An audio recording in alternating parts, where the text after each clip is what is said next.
සියලුම දෙනාට අද මම කතා කරන්න යන්නේ ඉරටුවකට මල් නැමිනීම පෙර පාසල් දරුවන්ගේ සංවර්ධනයට බලපාන්නේ කොහොමද කියලා.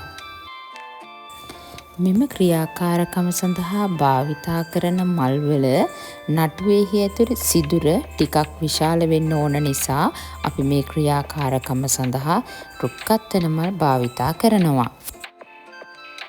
ඒ වගේම තමයි මේ ක්‍රියාකාරකම කරන්න කලින් ඉරටු භාවිතයේදී ඇස් සහ කන් වැනි ස්ථානවලට ඉරටු ගැසීම හෝ යහළුවන්ට ඉරටු වලින් ඇනීම වැනි දේ නොකරන ලෙස දරුවන්ට කියා දීම ඉතාමත්ම වැදගත් කාරණාවක් වෙනවා.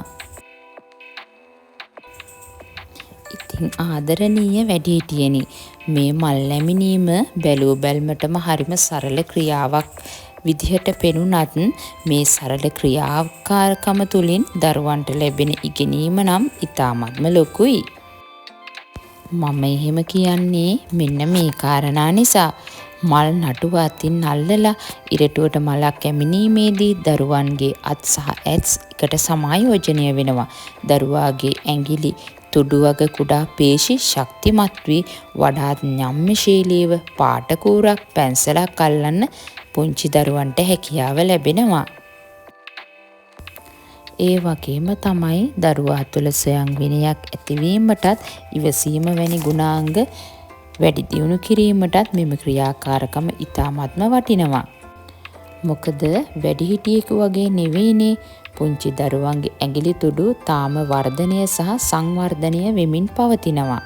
ඉතින් එක පාරටම මල් නටුව අරගෙන ඉරටුවට ඇමිනීම අපහසු වෙන්න පුළුවන්. ඉතින් ගොඩක් මහන්සි වෙලා තමයි පොඩ්ඩොන්ට මේ ක්‍රියාකාරකම කරන්න සිද්ධ වෙන්නේ. ඉතින් බලන්නකෝ, එතකොට එයාගේ ඉවසීමේ ගුණාංගය ප්‍රගුණ වෙනව නේද? ඒ විතරක් නෙමෙයි, අද අපේ ප්‍රධාන ද්‍රව්‍ය බවට පත් වෙන්නේ මල්නේ. ඉතින් මල් වලින් දරුවන්ට පාට, මල් ගණන් කිරීම, මල් එක දිගට පීලියට තැබීම, මල් පිළිබඳ ගීතයක් ගායනා කිරීම, මලක් පාට කිරීම වැනි ක්‍රියාකාරකම් රැසක් විෂය සමෝදානික ක්‍රමයට ඔබට සකස් කරගන්න පුළුවන්.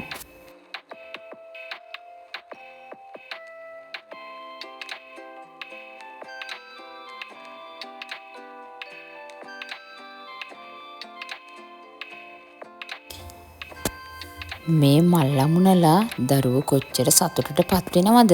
ඒ සතුට තව තවත් වැඩි දියුණු කරන්න ඔබට පුළුවන් පුංචි බබාලව ලස්සනට පේලියකට හදලා මල් පෙරහැරක් යන්නත්.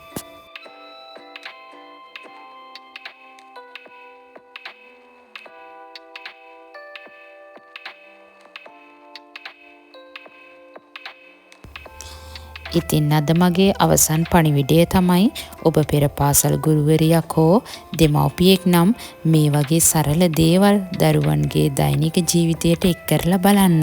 මොකද අපි නොසිතන පුංචි පුංචි දේවල් වලින් දරුවෝ ලොකු දේවල් ඉගෙන ගන්නවා.